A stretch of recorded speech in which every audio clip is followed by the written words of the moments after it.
Bonjour à toutes, bonjour à tous. Je ne vais pas croiser tout le monde, mais je vous salue bien. Monsieur Chandelil, je vous salue bien. Christophe. Il reste quelques secondes avant 20 heures, bon, mais on va commencer.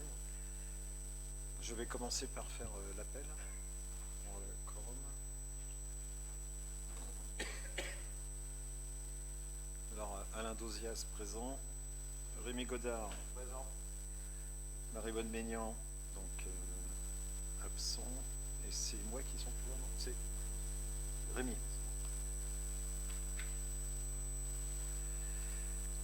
Julien Seyé. Frédéric Doisy, absente. Et c'est Alain Dozias qui a son pouvoir. Benoît Baudry. Amélie Ménard, elle arrivera un petit peu en retard. Elle arrive? Ben voilà. Présent, donc, Amélie Ménard. Régis Prudhomme. Bénédicte Payne. Jean-Philippe Repers. Eliane Fouché. Philippe Estrade. Nathalie Santon-Ardouin. Absent. Et Christophe Lequet, pouvoir. Katia Betoncuo, absent. Et Ingrid, elle n'est pas là encore. Ingrid.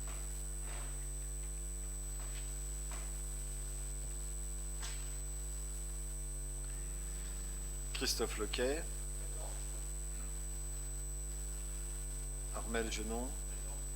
Cédric Machefer, absent. Julien Seyé, pouvoir. Delphine Richard. Aurélie Chausse-Pied. Amandine Raymond. Stéphanie Allais. Séverine Marquis. Amandine Raymond. Ludovic Morin. Olivier Pinon. Alors Ingrid Le Rouge Sylvestre. Sur l'absent, elle est absente. Thomas Grippon. Lénie Bretonne. Claudette Turc. Jean-Michel Minot. Thierry Belmont.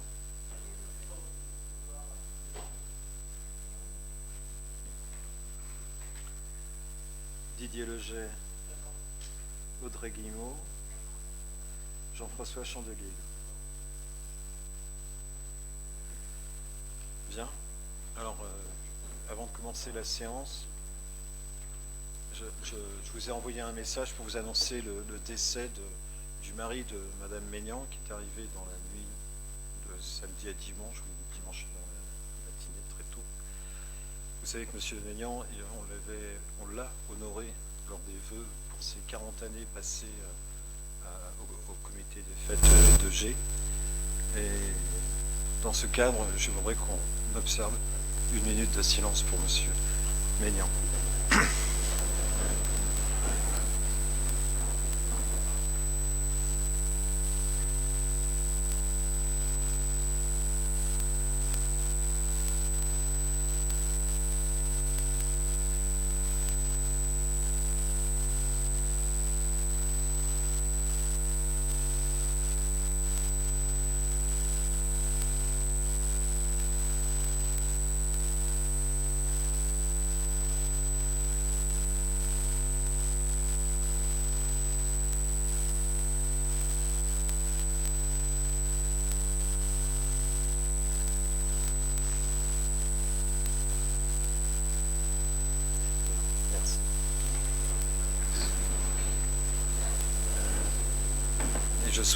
Nous souhaitons beaucoup de courage à Marie-Vonne.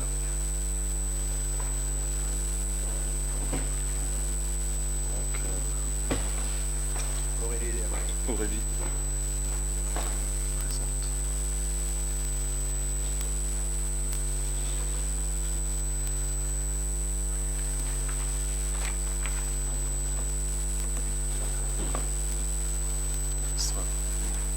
Ingrid, alors je sais pas.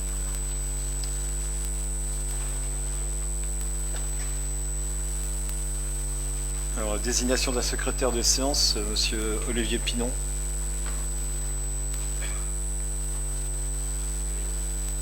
Eh bien, Ingrid arrive, c'est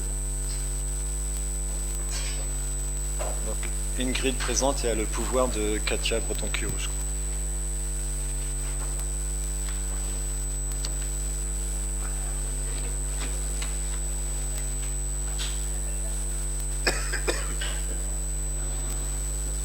Il n'y a pas de carton ?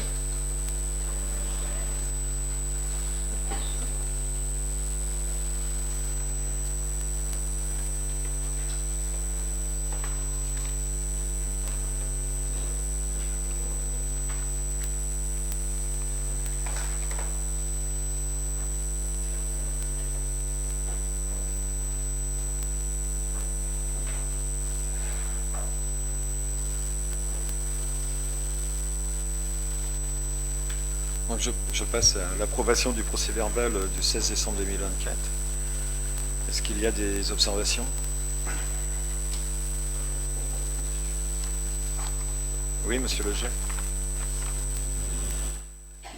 Oui, c'est une remarque de monsieur Thierry Belmont qui avait posé la question sur les tarifs de la cantine et il avait demandé si on pouvait les mettre en annexe du procès verbal, sauf ce qui avait été évoqué, qu'il y ait possibilité de le mettre, et on ne les a pas trouvés dessus. Donc ça avait été accordé, donc on va le faire, hein, c'est un oubli. Donc en annexe du procès verbal d'avoir les tarifs de la cantine. D'accord. Ok. C'était bien ça. On va le faire. On va corriger. D'autres observations? Donc je le mets au vote. Qui vote contre? Abstention? Merci, à l'unanimité, le procès verbal est adopté. Alors je n'ai pas reçu de questions d'habitants et je n'ai pas reçu non plus de questions de conseillers. Donc on va passer à la lecture des délibérations.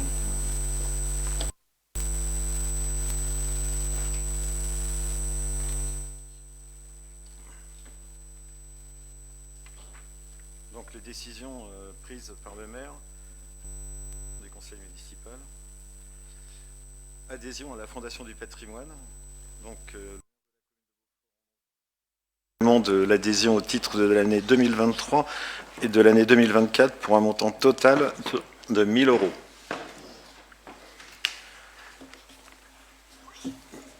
Modification de la régie de recettes piscine de la commune de Beaufort-en-Anjou. Elle annule et remplace la régie de recettes pour le recouvrement du produit des recettes relatives à l'exploitation du centre aquatique Fario. Il est institué une régie de recettes auprès des services de la ville de Beaufort-en-Anjou pour l'encaissement des droits d'entrée et d'abonnement au centre aquatique Fario, ainsi que les recettes des activités annexes, les cours dispensés, les animations, les ventes de boutiques, la restauration, l'événementiel, gérée par le tutélaire du marché public d'exploitation. Cette régie est installée au centre aquatique Fario, les Esquisseaux. Cette régie est permanente. La régie encaisse les produits suivants: les recettes des droits d'entrée et les abonnements, les produits boutiques et autres activités annexes. Les recettes désignées à l'article 4 sont payées selon le mode de règlement suivant: numéraire, chèque bancaire, postaux ou assimilés, carte bancaire par mise à disposition des usagers d'un TPE, encaissement par Internet, prélèvement automatique, chèque vacances ANCV, passeport. Elles sont perçues contre remise à l'usager d'un reçu. Pour permettre de rendre la monnaie, en cas de besoin, un fonds de caisse d'un montant de 1 200 € est mis à disposition du régisseur. Il y a aussi la création de la régie d'avance piscine Fario de la commune. Il est institué une régie d'avance auprès de la piscine Fario. Cette régie est installée à la piscine, aux Esquisseaux. La régie permettra de payer les cautions sur carte d'abonnement et bracelet. Le montant maximum de l'avance à consentir au régisseur est fixé à 1 000 €. Modification de la régie d'avance pôle culture et patrimoine de la commune. Cette décision annule et remplace la décision du maire du 21 juillet 2023 à compter du 30 décembre 2024. Il est institué une régie d'avance pôle culture et patrimoine pour les frais liés à la programmation culturelle. Cette régie est installée à la mairie de Beaufort-en-Anjou. Cette régie est permanente. La régie paie les frais de transport, d'hébergement et de restauration des artistes et intervenants, l'achat de fournitures nécessaires aux activités programmées et les paiements sur Internet pour la communication sur les événements culturels, dont les posts Facebook sponsorisés. Ensuite, il y a la liste des marchés. Je vous présente la liste des marchés conclus depuis le 4 novembre 2024 jusqu'à aujourd'hui, 20 janvier 2025. Le premier marché, c'est une mission de coordinateur sécurité santé pour l'aménagement du premier étage à l'hôtel de ville. C'est ce qu'on appelle les travaux de la bibliothèque, pour un montant de 2 430 € hors taxe, pour une durée de 12 mois. Donc un coordinateur sécurité santé. Opération de vérification et contrôle périodique de sécurité des extincteurs et trappes de désenfumage. C'est un montant maximum de 9 500 € par an, 12 mois renouvelables tacitement 2 fois, et par période de 12 mois. Il a été signé le 18 novembre 2024. Fourniture d'équipements de contrôle d'accès pour un montant de 13 294,53 € hors taxe pour des 3 mois. Ce contrat a été signé le 13 décembre 2024. Et puis un accord cadre de fourniture de carburant par carte accréditive. La société, la compagnie des cartes carburant, maximum de 20 000 € par an, 12 mois renouvelables, 3 fois tacitement par période de 12 mois. Ce contrat a été signé le 19 décembre 2024.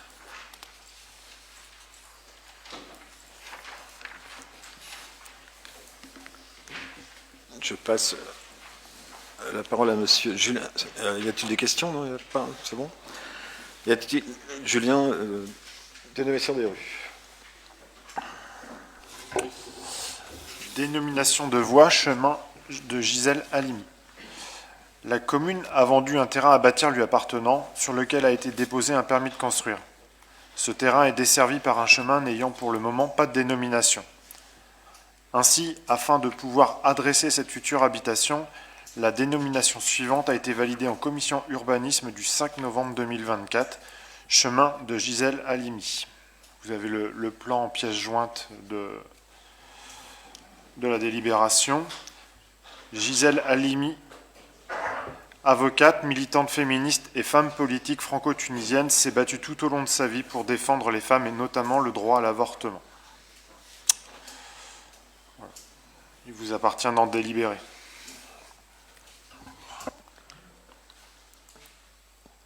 Chemin, oui. La dénomination de ce chemin, ce sera chemin de Gisèle Halimi. Des questions?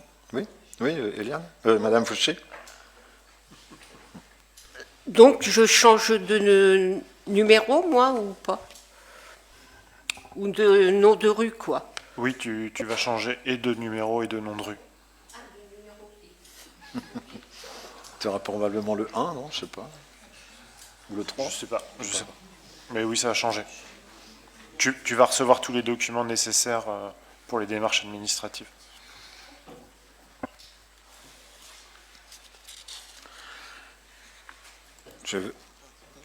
D'autres questions? Non.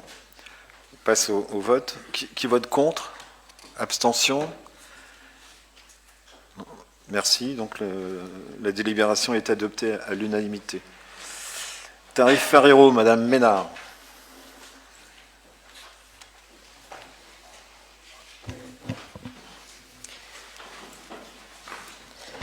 Depuis le 1er août 2024, le complexe aquatique Faréo est géré par la société Prestalis, dans le cadre d'un marché de services. À ce titre, la commune de Beaufort-en-Anjou perçoit des recettes. Enfin, les recettes.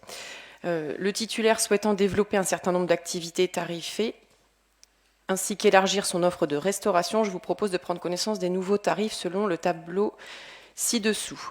Alors, sachant que il s'agit principalement donc de la privatisation de l'espace bien-être pendant 2 heures pour 10 personnes.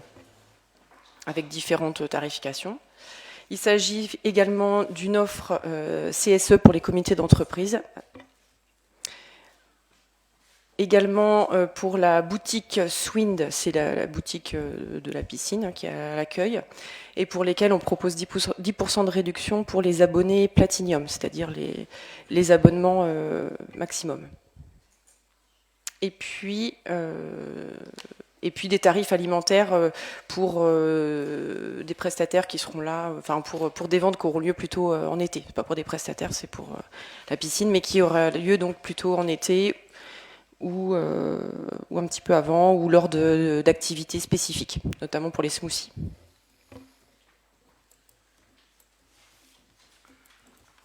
Avez-vous des questions?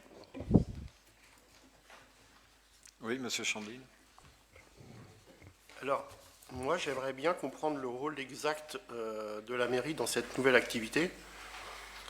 Ça, c'est un premier point. Et comment s'organise le transfert des fonds par rapport à tout ce qui est monnaie, chèque, entre Prestalis et la mairie.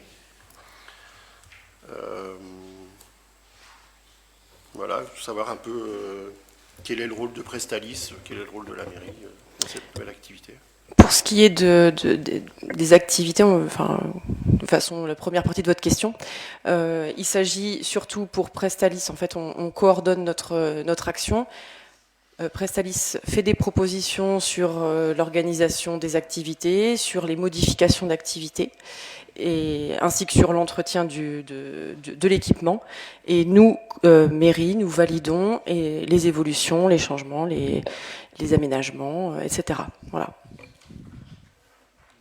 Par rapport à toutes ces prestations, il y a des échanges de fonds, forcément. Alors, comment ça...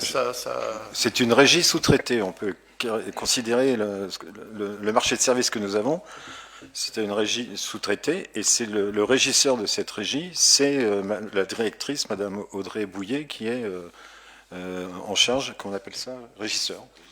Régisseur. Voilà. Donc l'argent rentre dans la mairie par cette régie, en direct. Tout ceci a été vu avec les impôts au moment de la mise en place. Et les fonds, comme les régies, c'est déposé à la poste, enfin dans le circuit normal d'une régie. Voilà.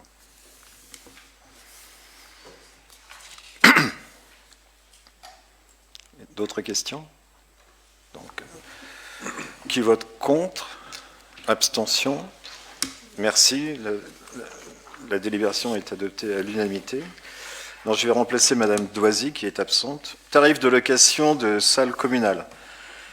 Des locaux situés rue de l'Hôpital viennent d'être libérés par les locataires SMIA et Sésame, c'est les gens de la médecine du travail. Un bail de location laisse ses partenaires à la commune jusqu'au 31 décembre. Dans le cadre du projet social de la commune et afin de favoriser l'action de certaines associations à caractère social, œuvrant pour l'insertion, l'emploi ou la solidarité, je vous propose de définir un tarif de 50 € par jour pour ces associations, en cas de demande de location permanente de ces locaux. Il sera établi avec ces associations des conventions de mise à disposition de locaux à titre onéreux, similaires aux conventions établies pour les locations des bureaux de l'espace social rue de Lorraine. Est-ce que vous avez des questions? Madame Turc, oui. Donc moi, je m'inquiétais sur les locataires, là, le SMIA et Sésame. On aurait aimé savoir si ces deux partenaires étaient restés sur Beaufort. Alors, ils ont résilié leur contrat le 31/12 et je crois savoir qu'ils sont sur Beaufort, mais j'en suis pas sûr. SMIA. Ça y est, ils l'ont mis? Donc ils sont en centre-ville, anciennement, où il y avait les chaussures, la berge. Les chaussures berges, d'accord. Ouais. Et par contre, après, le tarif de 50 € par jour, le chauffage est inclus dedans ou... Oui. D'accord, très bien. Merci. D'autres questions? Oui, monsieur Legel. Oui, donc là, le chauffage est inclus dedans, vous venez de dire, alors que toutes les autres locations, le chauffage est bien mis à part à des périodes bien données sur la commune, qu'est-ce qui fait qu'il y a un changement de règle sur ces locations-là? On était sur un schéma comme ça avec le SMIA et les autres locaux dont on parle qui sont liés au centre social sont aussi de même nature, c'est-à-dire qu'ils payent un prix, chauffage compris.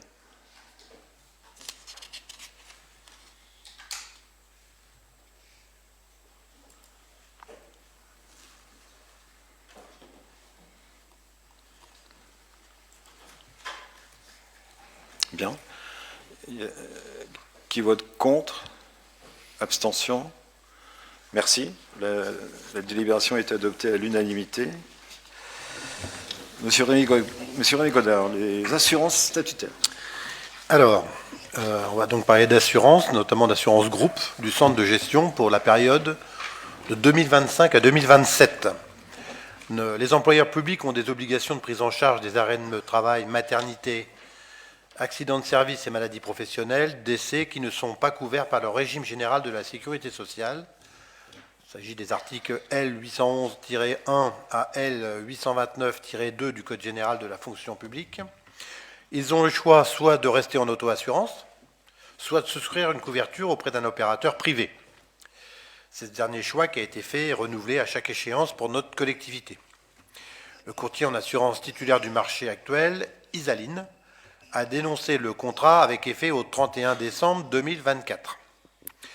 Conformément aux dispositions de l'article 26, alinéa 5 de la loi 84-53 du 26 janvier 1984, le centre de gestion peut souscrire des conventions de participation pour le compte des collectivités territoriales et de leur établissement public, les garantissant contre les risques financiers découlant des dispositions du titre 2 du livre 8 de la partie législative du Code général de la fonction publique relative à la protection liée à la maladie, à l'accident, à l'invalidité ou au décès, ainsi que des dispositions équivalentes couvrant les risques applicables aux agents contractuels.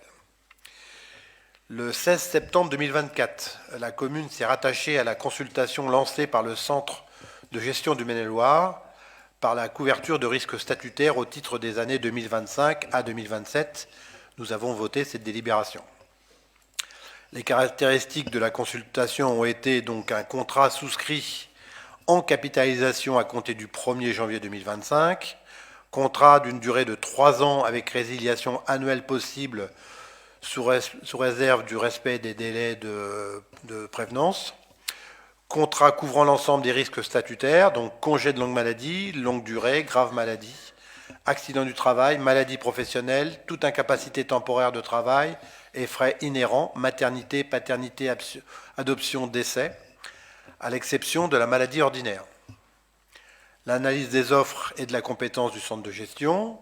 Après étude, ce dernier a souscrit un contrat d'assurance groupe auprès des compagnies Groupama Loire-Bretagne et de Siassi Saint-Honoré, qui est un courtier. La base approchée de la cotisation est de, pour les agents de la CNRACL, 7,23% et pour les agents relevant de l'IRCANTEC, 0,99%. Je vous rappelle que ça correspond pour nous à 121 agents qu'il faut assurer. La base de cotisation correspond au traitement indiciaire annuel brut, hors régime indemnitaire, augmenté du supplément familial et, le cas échéant, de la NBI. La base de cotisation sera forfaitairement majorée la première année de 50%, pour ce qui concerne les agents CNRACL et de 40% pour ce qui concerne les agents IRCANTEC. La régularisation se fera en fonction des renseignements obtenus par l'assureur après la clôture de l'année 2025. Le calcul des appels prévisionnels de primes des années 2026 et 2027 le feront respectivement au vu des renseignements comptables des exercices 2025 et 2026 fournis par chaque adhérent à l'assureur. Donc la commune peut décider ou non de prendre en charge de payer pour les charges patronales. Donc sans les charges patronales, nous sommes à une cotisation d'assurance de 142 000 euros. Pour mémoire, l'année passée, nous étions à 95 000 euros. Donc on passe de 95 à 142 000 euros. C'est énorme. L'augmentation est très très forte. Plus ce que je viens de vous lire précédemment, une majoration forfaitaire qui nous sera remboursée à un moment, mais qu'il nous faut mettre en avance de trésorerie de 71 000 euros qui n'existaient pas dans le budget 2024. Donc on passe de 95 000 euros en 2024 à 213 000 euros à inscrire au budget en 2025. Si on le prenait avec les charges patronales, nous serions à 318 000 euros. Alors, il est à noter qu'en 2024, il n'y a pas eu de majoration forfaitaire, même si elle était prévue au contrat. Comme l'assureur a dénoncé très rapidement le contrat, le montant acquitté, je viens de vous le dire, a été de près de 95 000 euros. À l'issue du contrat, le trop versé sera restitué à la commune, mais il faut quand même qu'on avance les sous. Considérant les volumes, il vous est proposé de ne pas prendre en compte les charges patronales, soit une augmentation de 118 000 euros par rapport aux 95 000 euros que nous avons payés en 2024. En comparaison sur les modalités prévues au contrat, les couvertures des risques, les franchises et les prestations complémentaires sont identiques. Donc le risque, ils vous sont listés là. Il y a maladie, accident de la vie privée. Alors ça veut dire que c'est des maladies, c'est des accidents. C'est une terminologie d'abord, et ça correspond au trajet domicile-travail. Congé longue durée, congé longue maladie. Alors ça, congé longue durée, c'est 3 ans. Congé longue maladie, c'est 5 ans. Congé de grave maladie, c'est encore une terminologie différente. Temps partiel thérapeutique, accident du travail, maladie professionnelle, toutes les incapacités temporaires de travail et frais inhérents, dont les congés maternité, paternité, adoption et les décès. Pas de franchise, sauf pour accident du travail. La franchise sera de 30 jours ferme. Et les prestations complémentaires, l'assureur, sur demande de l'adhérent, fera intervenir un médecin agréé afin de procéder à des contrôles médicaux et ce conformément aux dispositions légales et réglementaires. Donc ça veut dire qu'on peut demander à un médecin du travail d'aller vérifier chez un agent ce qui s'y passe. Et en cas d'accident du travail ou de maladie professionnelle, l'assureur procédera sur demande de l'adhérent au paiement direct des frais médicaux, de prothèses pharmaceutiques, d'hospitalisation, de transport. Donc je vais vous demander de vous prononcer sur cette adhésion.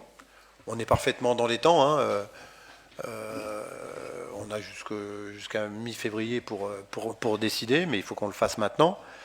Donc on va vous proposer de voter sans les charges patronales, c'est-à-dire 213 000 euros au lieu de 95 000 euros. Je dois vous dire qu'on s'est posé la question en bureau municipal de savoir si on devait continuer à s'assurer, parce que ça coûte cher. Vous lisez dans la presse comme moi que les collectivités ont du mal à s'assurer. Il y a des articles qui fleurissent un peu partout. L'AMF 49, par exemple, s'est saisie du sujet vis-à-vis du préfet. Il s'agit de ces assurances-là, mais aussi des assurances tout simplement pour les véhicules, les bâtiments, ce genre d'assurance. C'est la 3e année consécutive que l'assurance est dénoncée, c'est-à-dire qu'on passe un contrat pour 3 ans, mais notre assureur, s'il trouve qu'il ne gagne pas suffisamment d'argent, il pourra dénoncer au cours de l'année 2025 son contrat, et donc on devra recommencer à faire une procédure pour pouvoir s'assurer. Alors, ne pas s'assurer, on risque gros pour la collectivité.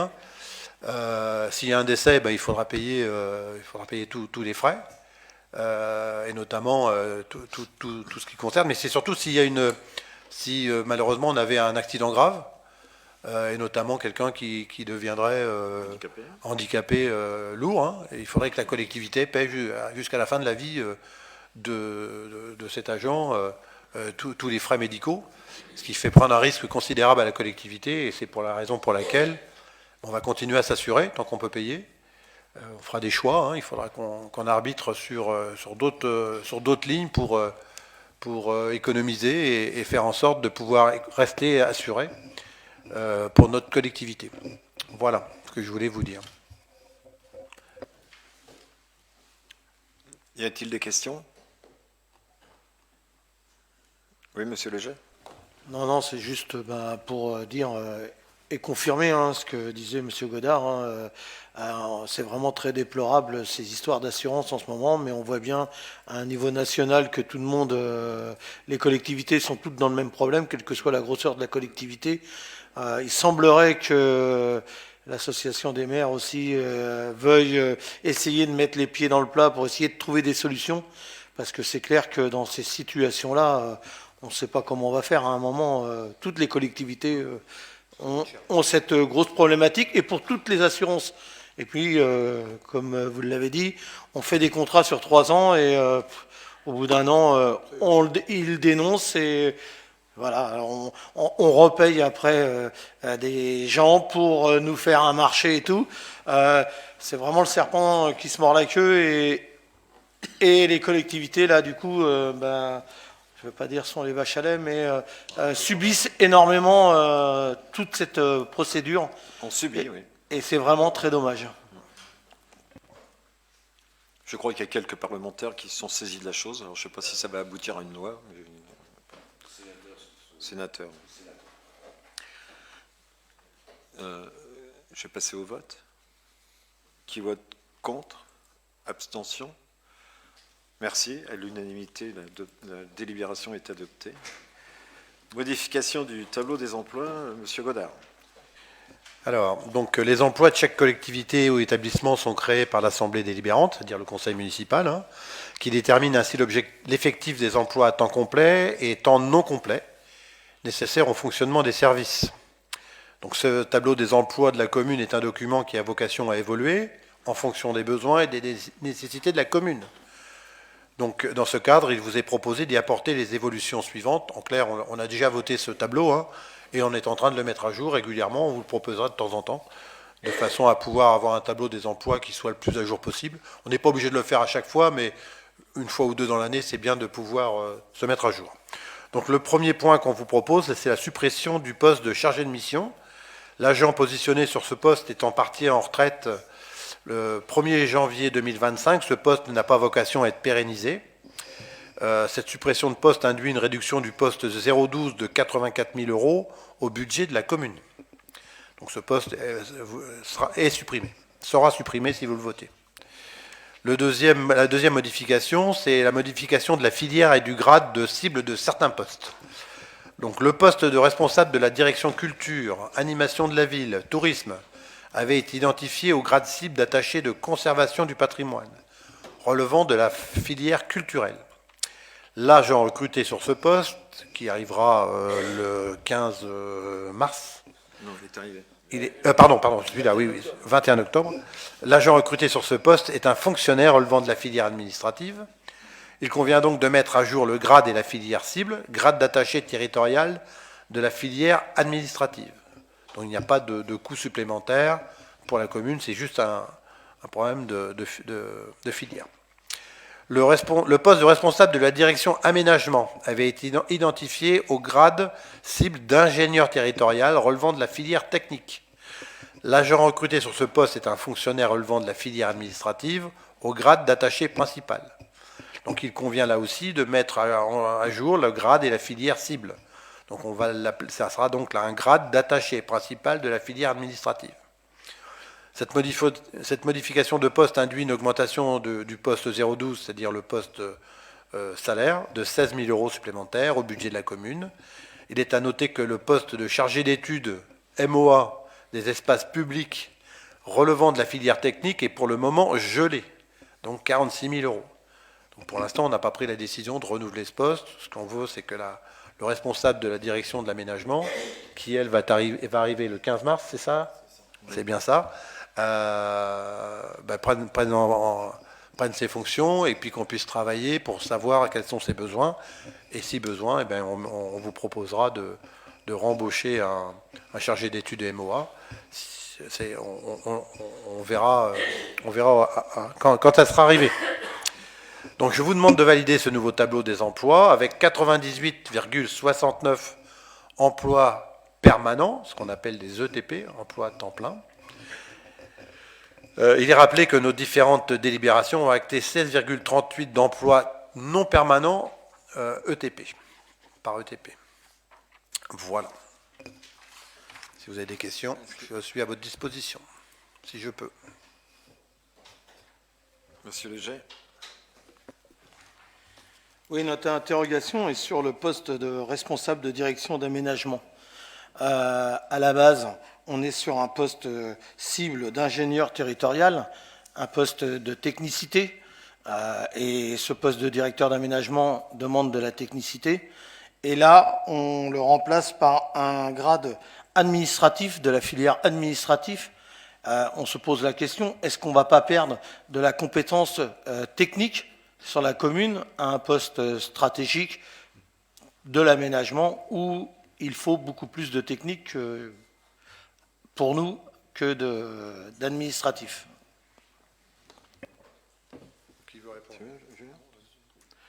Alors, il s'agit donc de la direction d'aménagement, donc coordonner les travaux, travailler sur des dossiers, et cette personne qu'on a recrutée a tout à fait la capacité à le faire. Elle a une partie très intéressante aussi, qui est sur la partie administrative dont on parle, c'est le côté urbanisme, aménagement du territoire, management, voilà. Et puis la recherche de subventions aussi. Donc, il n'y a pas de... On a jugé que on a eu parmi les candidats des gens qui étaient plus techniques que cette personne. Et comparaison faite, on s'est orienté sur ce choix, qui était un peu plus complet, une palette plus large, et avec une compétence aussi, parmi les candidats qui se sont présentés, une compétence plus approfondie. Plus avérée.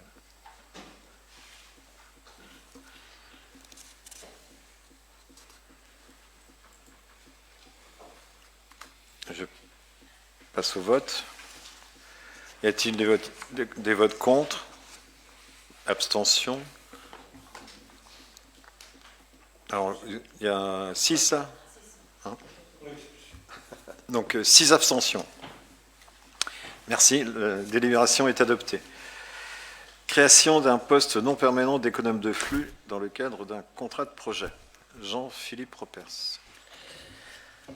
Conformément à l'article L. 13-1 du Code général de la fonction publique, les emplois de chaque collectivité sont créés par l'organe délibérant de la collectivité. Il appartient donc au conseil municipal de fixer l'effectif des emplois nécessaires au fonctionnement des services. Les contraintes budgétaires de la commune et la prise en compte du développement durable dans la gestion des énergies induisent la nécessité de créer un poste non permanent d'économe de flux dans le cadre d'un contrat de projet. Un économe de flux est un spécialiste en économie d'énergie. Il va intervenir sur tout type de flux, chauffage, électricité, eau, etc. Il gère les contrats d'énergie, rédige les rapports financiers, suit l'évolution des factures de consommation, met en œuvre des tableaux de bord pour améliorer la situation. Gestionnaire avisé et spécialiste du diagnostic, l'économe de flux est aussi un technicien ingénieux et novateur, identifiant les surconsommations et proposant des solutions les plus économiques pour optimiser les installations existantes. En outre, il a un rôle d'éducateur, notamment auprès des élus, des agents et des usagers. Il développe et organise des animations sur le thème de l'utilisation rationnelle de l'énergie. Il conseille et propose des équipements écologiques et il rédige des plaquettes d'information. Ce recrutement sera réalisé sur un grade relevant du cadre d'emploi des techniciens territoriaux. Emploi de catégorie B dans le cadre d'une mise à disposition à hauteur de 50% d'un agent de la commune de Gênes-Val-de-Loire. Ce poste sera affecté à la direction de l'aménagement. Donc, ce poste est financé par le fonds Chêne saison 3, donc, qui est porté par ACTE, qui est l'action des collectivités territoriales pour l'efficacité énergétique. C'est un programme de la Fédération nationale des collectivités concédantes et régies. Le CIEMEL se propose d'être coordinateur de cette candidature pour les collectivités du département. Ce recrutement est financé à hauteur de 40% jusqu'en septembre 2026. Donc sa durée ne peut excéder la durée du financement. Mais après, il faut savoir qu'il y a d'autres programmes fonds Chêne qui seront lancés. Donc on va pouvoir aussi candidater et prolonger, j'espère en tout cas, ce poste pour plus longtemps qu'un an et demi.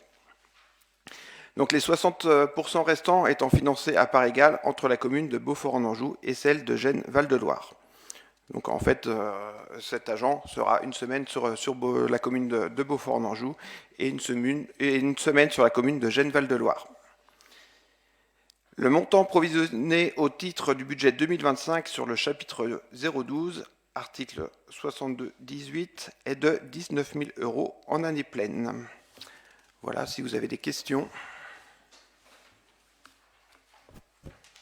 Oui, Jean-Michel. Monsieur Minot. Oui. Est-ce qu'on n'a pas des compétences pour une gestion en interne? Ce qui permettrait de réduire un peu les coûts économiques. Non, bah, si on a fait ce choix-là, c'est que moi, en tout cas, j'ai estimé qu'on n'avait pas les compétences en interne, parce que c'est des choses qui sont quand même très très spécifiques au niveau des énergies. Quand on parle remplacement de chaudière, il y a vraiment des compétences spécifiques. Et je pense que vraiment, et c'est de toute façon, c'est bien ce que l'on a vu, parce qu'on s'est renseigné sur les autres communes, c'est des types d'emplois qui se développent sur différentes collectivités, et c'est des postes qui créent vraiment des économies importantes. Donc c'est vraiment, je pense, vraiment un poste très très important dans notre politique de réduction de nos énergies. Et il faut voir aussi tout ce qui va être, quand on parle de dette grise, voilà, ça va nous permettre, parce qu'on se rend compte quand on regarde nos différents bâtiments, que par exemple sur les chaudières, la plupart de nos chaudières ont 25 ans, en sachant que la durée moyenne d'une chaudière, c'est 20 ans. Donc c'est des choses qu'il faut programmer, qu'il faut anticiper, et ça va nous permettre justement de travailler tous ces aspects-là. Et puis, on n'a pas d'énergéticien sur la commune, on n'a personne qui peut appréhender ces calculs-là. Enfin, il y a pas mal de choses à faire en diagnostic thermique, etc. Chauffagiste, voilà. On n'a pas ça sur la commune.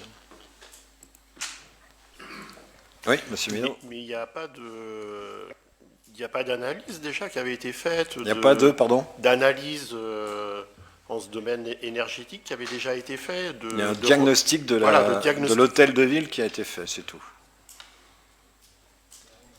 Si je peux me permettre, pour répondre, c'est beaucoup plus pratique en fait que ces diagnostics techniques qui permettent en effet de faire des gros travaux d'isolation, etc., qui seraient en effet importants de réaliser dans nos bâtiments.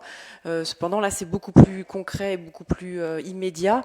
C'est faire des relevés de température, adapter les programmations des chaudières à l'usage réel des bâtiments.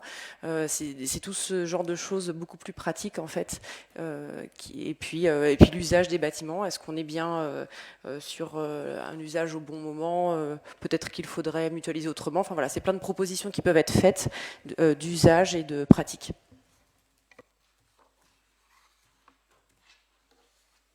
Donc, ça rentre dans notre cadre politique général de sobriété énergétique, ces actions. L'objectif étant de dépenser moins.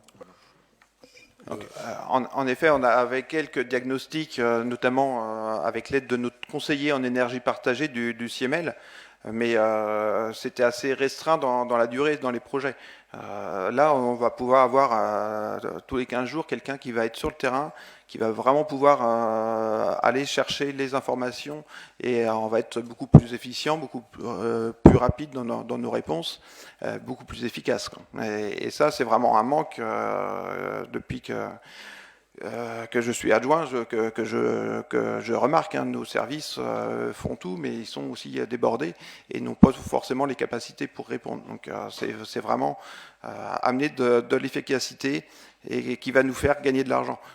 Dans pas mal de collectivités, en un mois, l'économe de flux avait payé son salaire sur toute l'année, rien qu'en faisant des économies sur les contrats. Donc c'est des choses importantes, et je pense qu'on va vraiment être gagnant sur cet aspect-là. Madame Turc ? À quelle fréquence on aura les comptes rendus de ce travail-là?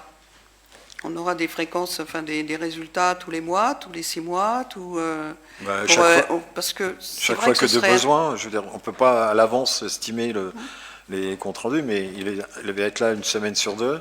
Il va travailler, nous présenter ses rapports. On aura des choix à faire, des décisions à prendre, parce que derrière, il y aura certainement des dépenses à faire pour améliorer les choses. Mais bon, je sais pas, je ne peux pas vous répondre sur... pour l'instant, on n'a pas un contrat des comptes rendus. Mais il y en aura des comptes rendus, on vous en fera part, oui. Parce qu'en fait, il a quand même été fait des économies, on a fermé des salles, ce qui est très bien. Il faut continuer, oui. Mais par contre, on n'a pas de compte-rendu des vraies économies qu'on a fait sur le temps, sur une année, par exemple. Alors, l'année dernière, j'avais fait un compte-rendu. On était à moins 20% d'économie d'énergie, ce qui ne nous avait pas empêché de payer plus en facture. Donc, je parle bien en kilowattheure. En kilowattheure, exactement. Et cette année, j'ai voulu regarder, et j'ai pas les chiffres définitifs. Ils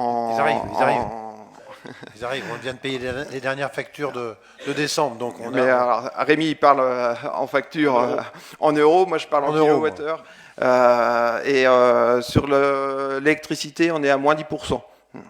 Donc à périmètre constant, parce que c'est là où de la difficulté, on a la piscine qui est rentrée, donc évidemment on ne peut pas faire les mêmes calculs d'une année sur l'autre. Mais à périmètre constant, là l'année dernière on était à moins 20%, là on est à moins 10%. Mais on peut encore aller chercher pas mal d'économies d'énergie en ayant vraiment quelqu'un qui soit spécialiste sur ce domaine-là. D'accord, mais en fait les hivers se suivent, mais ils ne se ressemblent pas, puisque cette année-là il fait très froid, beaucoup plus froid que l'an dernier. Donc par contre, ce qui serait peut-être intéressant, c'est au niveau argent, c'est sûr, mais aussi de consommation de kilowattheures et tout ça. Voilà, il faut faire les deux en même temps, je pense. Alors ça, dans pas mal de salles de la commune, il y a des bilans qui sont faits, ça avait été mis à jour, ça va être remis à jour, je vais demander que ça soit remis à jour, où justement il y a ces bilans par salle de consommation, que ce soit en électricité, en gaz, et aussi au niveau financier. Et ça, si vous allez dans la salle des esquisseaux, vous pouvez avoir ces diagrammes-là ou d'autres salles. Il y en a même au service technique, au théâtre, etc. Et pour rappel, lors de la commission du 29 mai 2024, commission bâtiment, on avait fait un bilan justement du plan de sobriété pour l'hiver précédent, dans lequel il y avait justement des chiffres. Vous pourrez regarder dans le compte-rendu. Je passe au vote. Qui vote contre? Abstention? 6 abstentions. Merci. La délibération est adoptée. Participation communale, Monsieur Régis Prudhomme. La commune de Beaufort-en-Anjou est sollicitée par l'organisme de gestion des écoles catholiques, OGEC, de l'école Sainte-Marie de Mazet-Milon pour la prise en charge des frais de scolarité des enfants domiciliés à Gé. La commune de Gé ne dispose pas d'école publique. Avant 2016, les familles pouvaient inscrire, selon leur choix, dans une école publique des communes environnantes. Depuis 2016 et la création de la commune de Beaufort-en-Anjou, les enfants domiciliés sur la commune déléguée de Gé sont rattachés aux écoles publiques de Beaufort-en-Anjou. La prise en charge des enfants résidant à Gé, déjà inscrits dans les écoles de Mazet, revient à la commune de Beaufort-en-Anjou. Sont donc pris en charge les frais de fonctionnement des écoles publiques et privées des écoles situées à Mazet-Milon pour les élèves domiciliés âgés et inscrits avant la rentrée 2015-2016 pour la durée de la scolarité et leur fratrie qui viendraient à s'inscrire. À la rentrée 2024-2025, il reste un élève d'élémentaire, en CM2, inscrit à l'école privée Sainte-Marie de Mazet-Milon, pour qui la commune de Beaufort-en-Anjou finance les frais de fonctionnement. Il est proposé que le montant de la participation retenue soit celui établi pour les écoles de Beaufort-en-Anjou, soit pour l'année 2025, le coût d'un élève en élémentaire, le montant s'élève à 533,91 €. Il vous appartient d'en délibérer. Il y a des questions? Bien, je passe au vote. Qui vote contre? Je me déporte sur ce vote. D'accord. Donc, Monsieur Robert se déporte du vote. Qui vote contre? Abstention? Donc, à l'unanimité, moins une voix, donc moins une participation, la délibération est adoptée. Dispositif argent de poche, Monsieur Philippe Estrade. Dispositif argent de poche. Ce dispositif a été initié par l'État et encourage l'implication de jeunes dans une démarche citoyenne d'utilité sociale. Il leur permet de découvrir le monde du travail en leur donnant la possibilité d'effectuer, pendant les vacances scolaires, des petits chantiers de proximité. Il leur permet également de découvrir la commune dans laquelle ils travaillent, de s'impliquer dans l'amélioration de leur cadre de vie et de valoriser leur image aux yeux des adultes.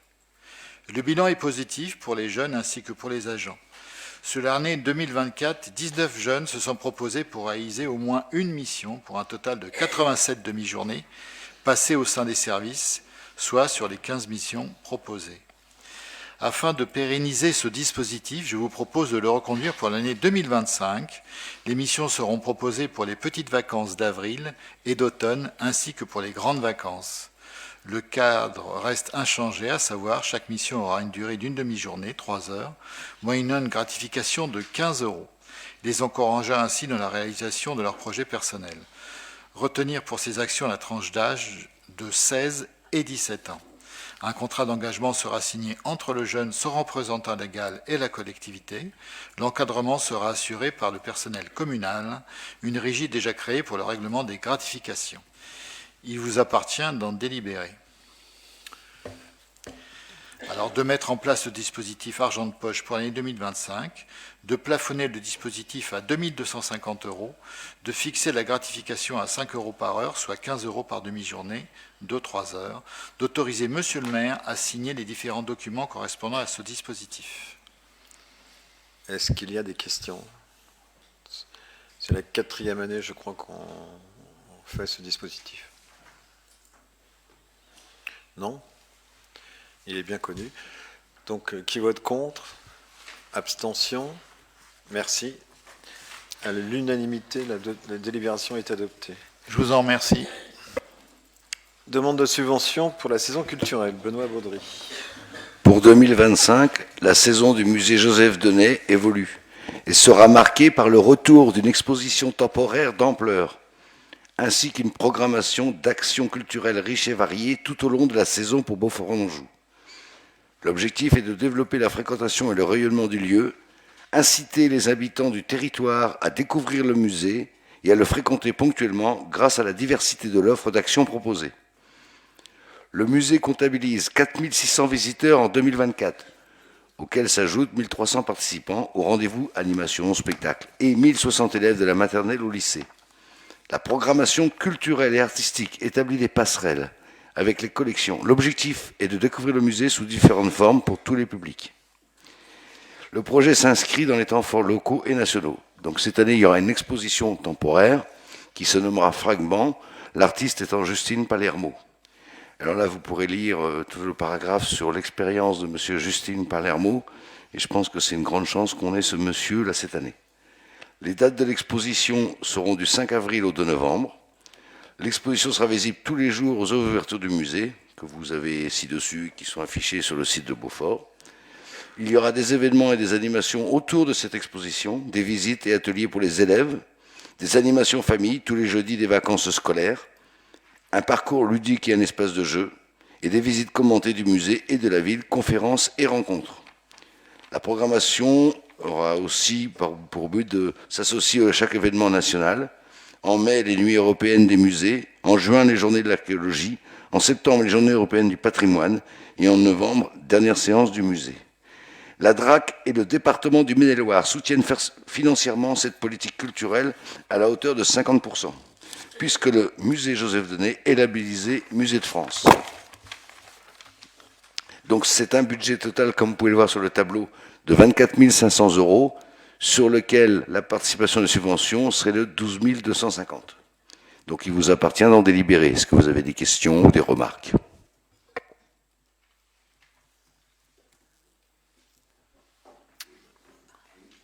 Madame Turc.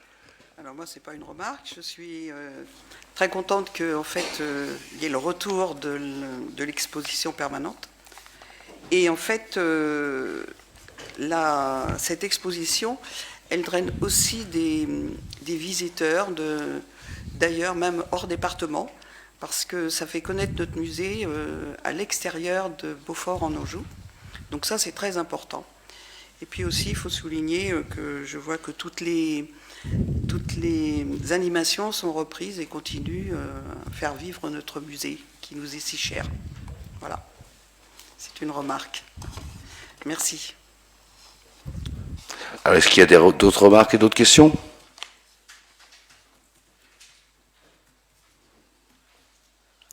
passe au vote. Y a-t-il des votes contre? Abstention? Merci, la délibération est adoptée à l'unanimité. Monsieur Benoît-Baudry demande de participation à la 31e édition du concours Les Rubans du patrimoine. Alors, l'église Notre-Dame de Beaufort-en-Anjou a fait l'objet d'un vaste plan de restauration que vous connaissez tous. Aujourd'hui, cette restauration est éligible à la 31e édition du concours Les Rubans du patrimoine 2025, organisé par la Fédération française du bâtiment, la Fondation du patrimoine, l'Association des maires de France et des présidents d'intercommunalités, la Fédération nationale des caisses d'épargne, ainsi que le groupement français des entreprises de restauration des monuments historiques. Elle permet aux mairies ou intercommunalités qui ont entrepris des travaux sur des bâtiments de plus de 50 ans, réalisés par des entreprises du bâtiment et terminés entre le 1er janvier 2022 et le 31 décembre 2024, de concourir pour partager avec plusieurs lauréats nationaux désignés par le jury la somme de 15 000 €. Je vous propose donc d'approuver la participation de la commune à ce concours. Y a-t-il des questions, des remarques? Madame Turc. Alors moi, c'est une remarque positive, parce qu'en fait, je m'aperçois que en fait, les chapelles rayonnantes, bien qu'elles ne soient pas tout à fait terminées, elles peuvent participer à cette subvention qui pourrait apporter des substances, enfin des subsides pour continuer les travaux. Et là, je demande quand est-ce qu'on reprend les travaux des autres chapelles rayonnantes. Quand il y aura de l'argent. Je comprends. Est-ce qu'il y a d'autres remarques ou d'autres questions? Madame Chausse-Pied. Juste une remarque pour dire que c'est l'occasion d'avoir une pensée envers Madame Morancet qui nous aide bien en cette période pour la culture. Et je trouve qu'il est important de le dire, que peut-être qu'on pourrait faire plein de choses, mais là, ça va être de pire en pire. Et qu'a priori, il y a certains politiques, la culture, pour eux, c'est pas important. Bien. Y a-t-il d'autres remarques ou d'autres questions?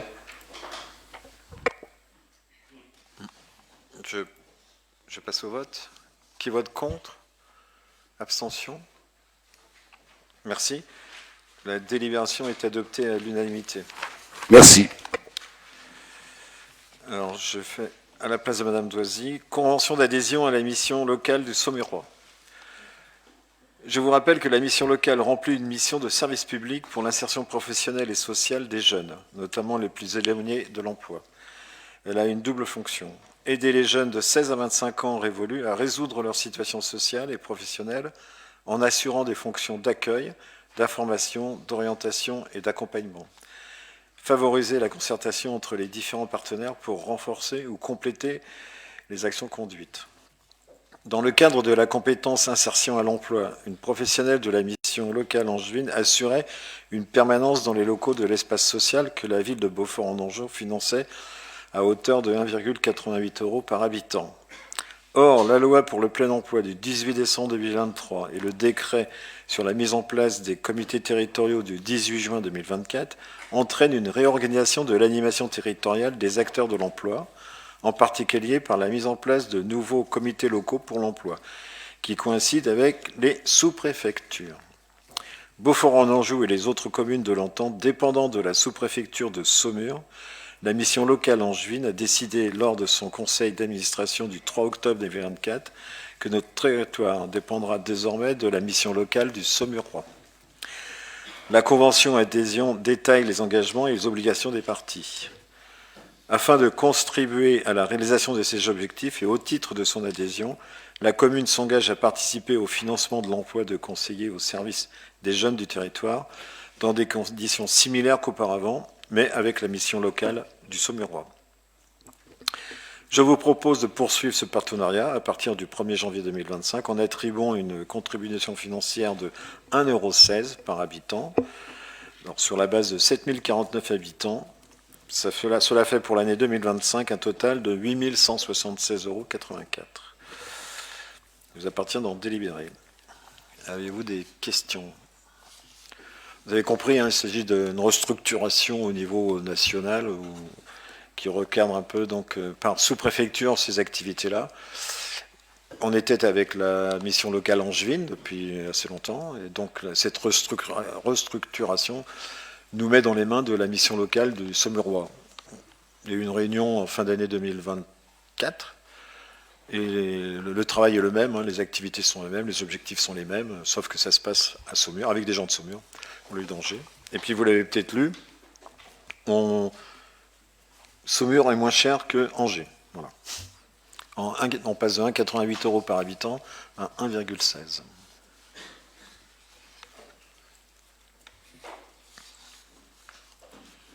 Y a-t-il des questions? Non? Je passe au vote alors. Y a-t-il des votes contre? Abstention? Merci.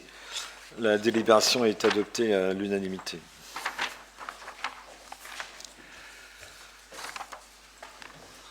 Alors, je n'ai pas d'informations particulières de délégués des structures intercommunales.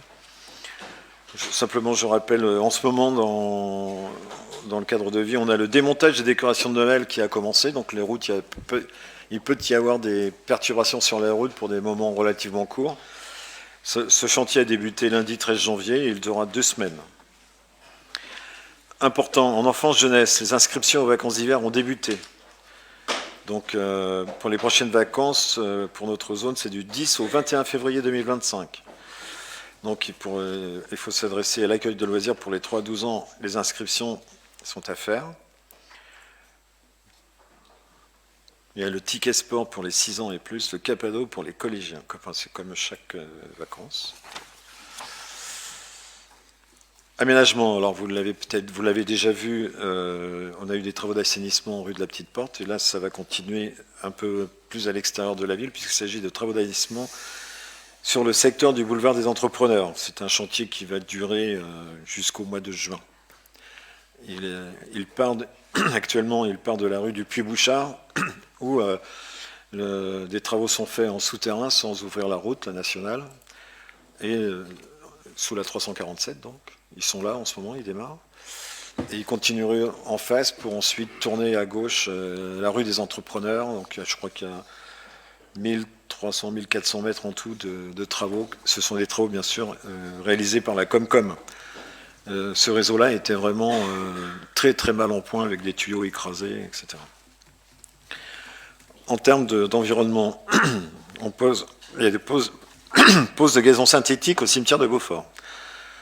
Voilà, en décembre dernier, des agents municipaux ont réalisé de la pose d'un gazon synthétique dans la zone des cavernes du cimetière de Beaufort-en-Vallée. Le chantier a été programmé en plusieurs phases, nettoyage de la zone, nivelage des sols et pose du gazon.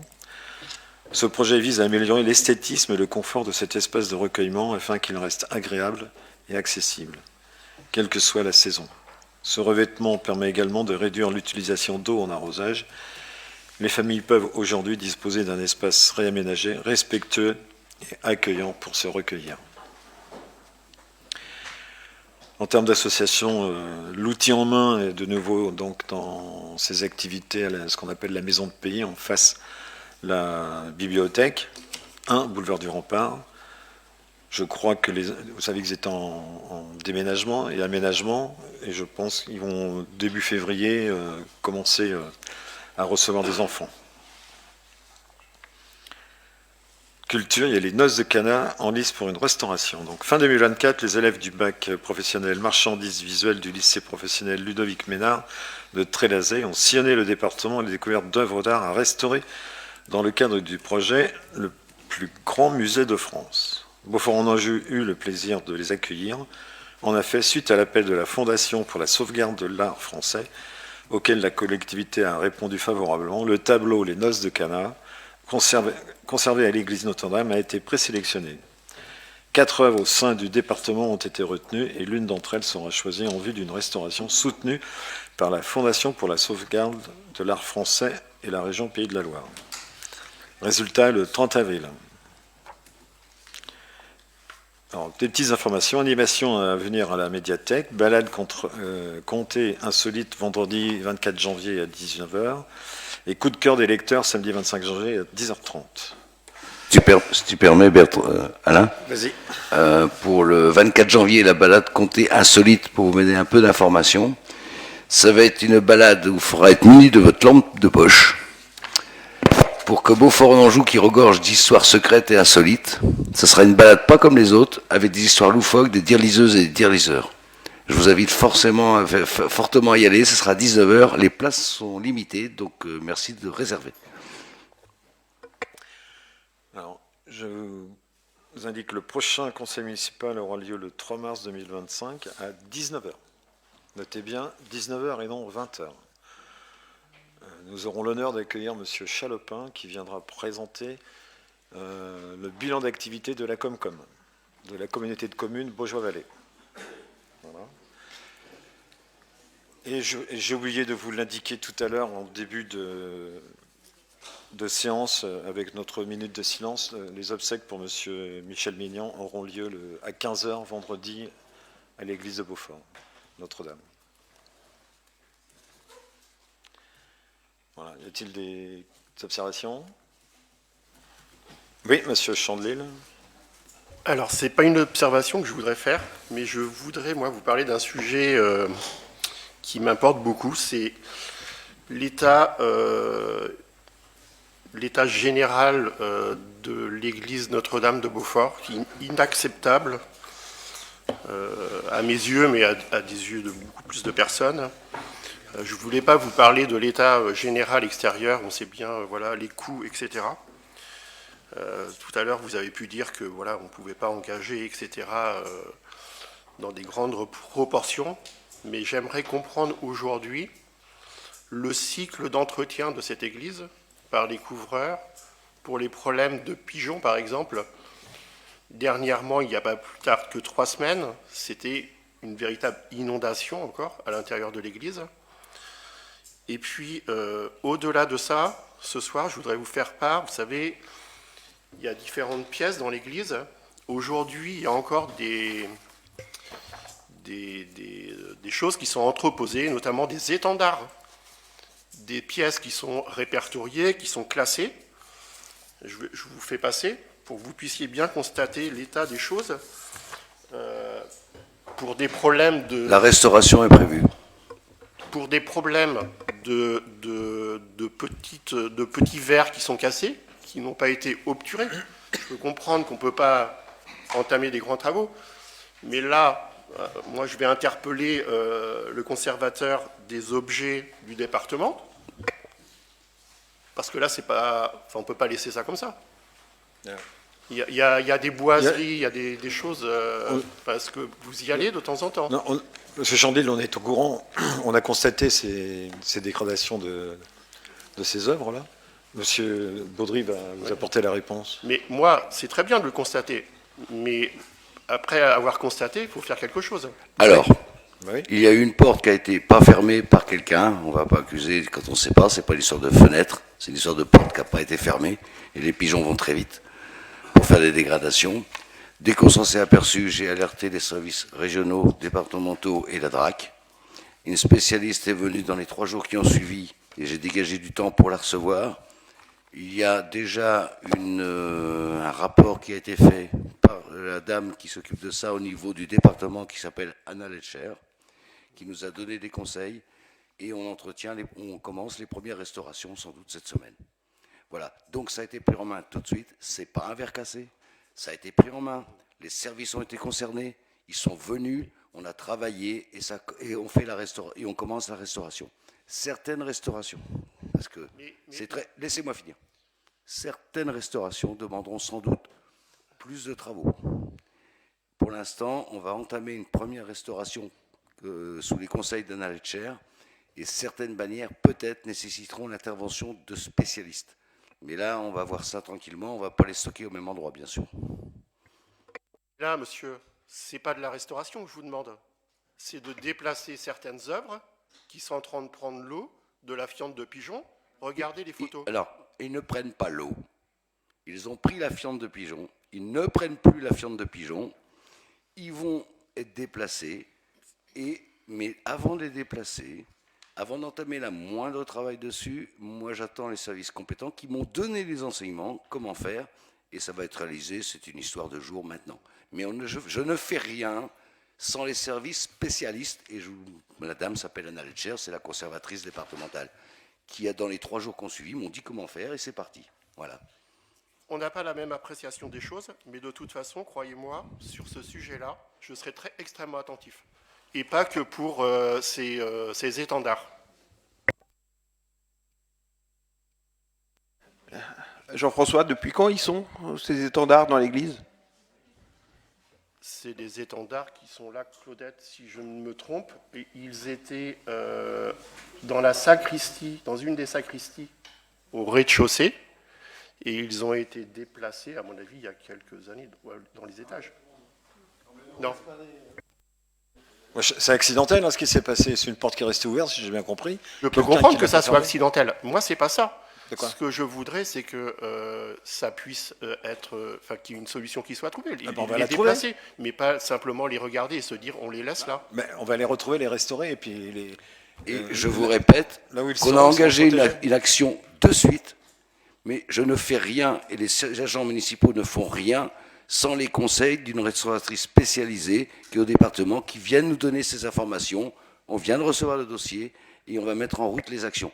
Je ne vous cache pas qu'une ou 2 bannières vont peut-être demander des ressources supplémentaires que l'on n'a pas, et on va regarder ça tranquillement. Mais les actions ont été menées, alors qu'elles étaient dans un endroit qui n'aurait pas dû être reposées là, malheureusement. Oui, Madame Turc. Donc, comme vous le savez, je me suis occupée de l'église plusieurs années. Quand on a quitté la majorité, je me suis retirée de cette charge, puisque je pense que c'était pas l'adjointe qui a été démise de ses positions. Si vous vous en occupiez en tant qu'élu et adjointe, c'est ça? Oui. Oui. Oui. Et je peux vous dire que très régulièrement, je montais dans l'église voir l'état de cette pièce. Cette pièce, je l'ai nettoyée, rangée, avant de... Voilà. Et les bannières n'étaient pas là. Les bannières, j'avais demandé de les ranger dans la nouvelle sacristie qui a été restaurée.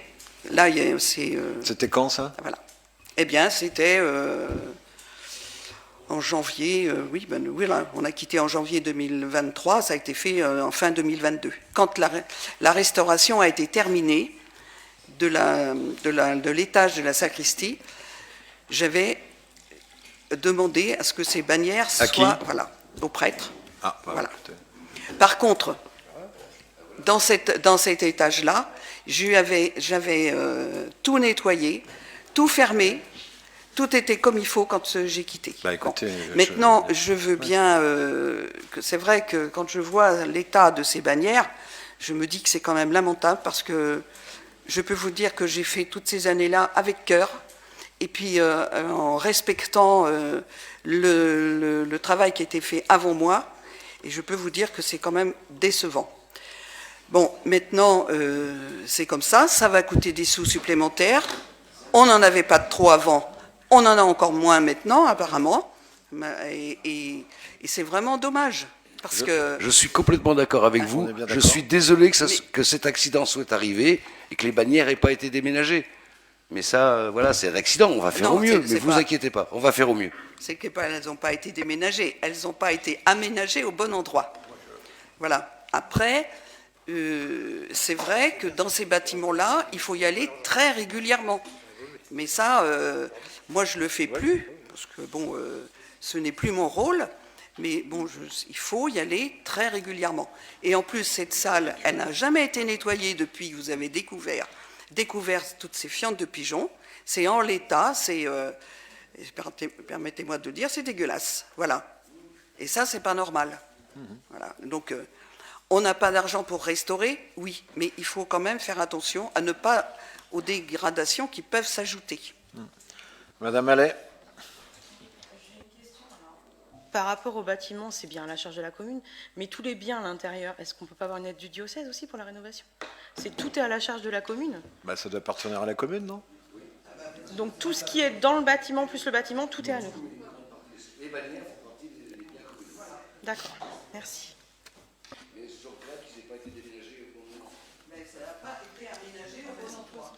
Donc, Madame Allais? donc ça veut dire que c'est à nos agents communaux d'aller dans l'église pour déplacer le matériel. Bah oui. Grosso modo, c'est ça. Mais je ne veux pas qu'ils le fassent sans un rapport qui a été établi la semaine dernière par des spécialistes. C'est des objets précieux, on ne Voilà. peut pas non plus les dégrader. Il y a un accident qui est grave, pour des bannières qui ont une grande valeur patrimoniale. Mais justement, mon projet, c'est de toujours, j'ai dit tout de suite, on ne touche pas. On fait venir les spécialistes. Le spécialiste régional a nommé un spécialiste départemental qui est venu, qui m'a envoyé son rapport que j'ai reçu la semaine dernière. Donc les agents vont commencer à faire un travail dessus, que je vais d'ailleurs les guider et je serai avec eux. Ils ne sont pas tout seuls. Madame Chausse-Pied? Les bannières, là, elles servent à quoi, les bannières, en fait? Je sais pas. Elles étaient où avant? Parce qu'en fait, c'est des choses qui sont entreposées dans une salle, qui auraient dû être déplacées, mais on n'a jamais eu l'info, donc on ne saura pas si elles auraient dû être déplacées ou pas. Donc c'est notre faute parce qu'il y a eu un accident, c'est ça? Voilà. Mais on va rénover un truc qui reste stocké dans une salle et qui ne sert pas, c'est ça en fait? Bah, ça Ça doit va faire servir comme à les certaines statues, cérémonies, là. je suppose. Il y a eu des statues dorées là, de refaites entièrement, puis en fait elles sont enfermées dans une salle. On refait des choses, c'est fermé, c'est même pas exposé. Je vois pas le truc. On a des problèmes de finances et on va devoir, à un moment, oui, on doit entretenir le patrimoine, je suis d'accord. Mais les bannières, si c'est pour qu'elles restent. On pourra les sortir la entreposées, je journée vois pas du le truc. patrimoine, des choses comme ça. Pas sûr.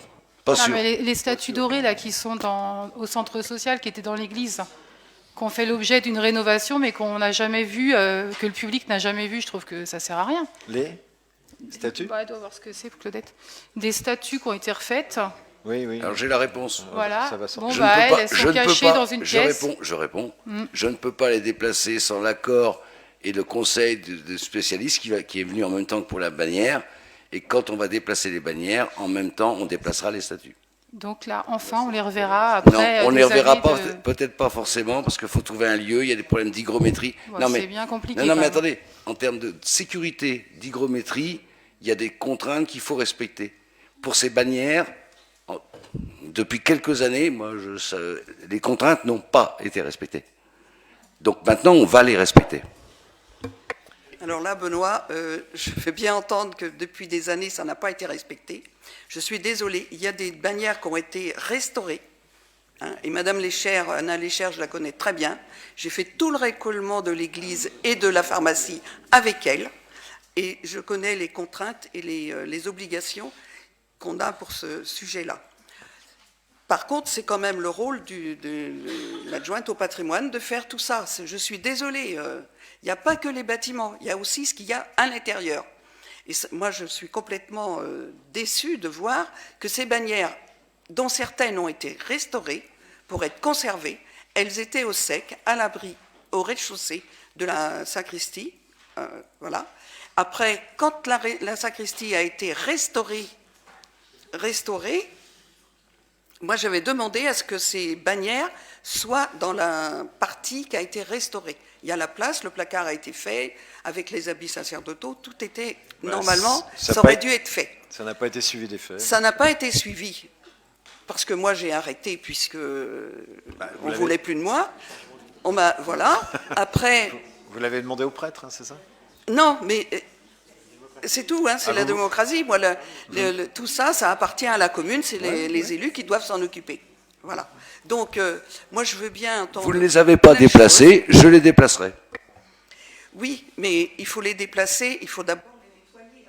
Mais bien sûr. Si on ne les nettoie pas. Et entre autres, quand j'ai fait le ménage à l'étage, il y avait le tableau de la noce des Canas. Alors, imaginez, si je ne l'avais pas emmené de l'autre côté, je ne sais pas dans quel état il serait. Aujourd'hui, on est en train de vouloir le restaurer. C'est très bien, hein, c'est vraiment parfait. Mais j'avais pris le temps de l'enlever avant. Je voudrais juste... Pourquoi vous n'avez pas enlevé les bannières? Les bannières, à ce moment-là, elles étaient au rez-de-chaussée, dans le placard.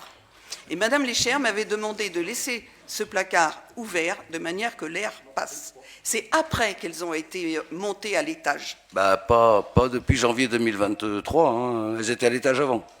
Ah non, je suis désolée. Parce que quand j'ai fait le ménage de cette pièce... Bon, elles ont bougé toutes seules. Allez, voilà, Monsieur c'est Chandelil. ça, oui. Je voudrais juste terminer pour rebondir sur ce que vous avez dit, Madame Chausse-Pied. Je suis assez d'accord avec vous. Sur quoi? Effectivement, dans cette église, il y a un patrimoine, enfin du matériel, il y a énormément de choses. Il y a des objets, il y a du mobilier, il y a des vêtements liturgiques, il y a ces bannières, il y a des tableaux, il y a vraiment beaucoup de choses qui appartiennent finalement au patrimoine des Beaufortais, voilà, et qui est, on n'a pas peut-être cette réflexion de savoir, de le montrer. Voilà. Et ça, c'est pas les pierres autour de l'église, c'est quelque chose qui est à l'intérieur. La il faut le conserver. Excuse-moi. La pharmacie a été ouverte. Je l'ai demandé, je ne sais pas combien de fois, justement à Madame Léchère, hein, et elle me dit non. Elle me disait toujours non parce qu'il y a des objets de très grande valeur là-dedans, et normalement on ne doit pas le montrer. Si on le montre, il faudrait refaire la pharmacie au rez-de-chaussée, auprès du réfectoire, et le montrer toute la portiquerie comme un Baugé. Voilà. Mais bon, les travaux ne sont pas faits en bas. On ne les a pas faits parce qu'on n'avait pas les moyens de le faire. Il n'y a pas que vous qui n'avez pas de sous, nous on n'en avait pas. Il faut aller chercher des... Je suis ravi de changement de discours, raisonnable, raisonné, de savoir que la collectivité n'avait pas d'argent avant et qu'elle n'en a pas maintenant. C'est très très bien. Par contre, pour faire des choses, les chapelles rayonnantes, je suis désolée, j'ai retroussé les manches et je suis allée chercher des sous. Bon, voilà. Donc vous pouvez continuer.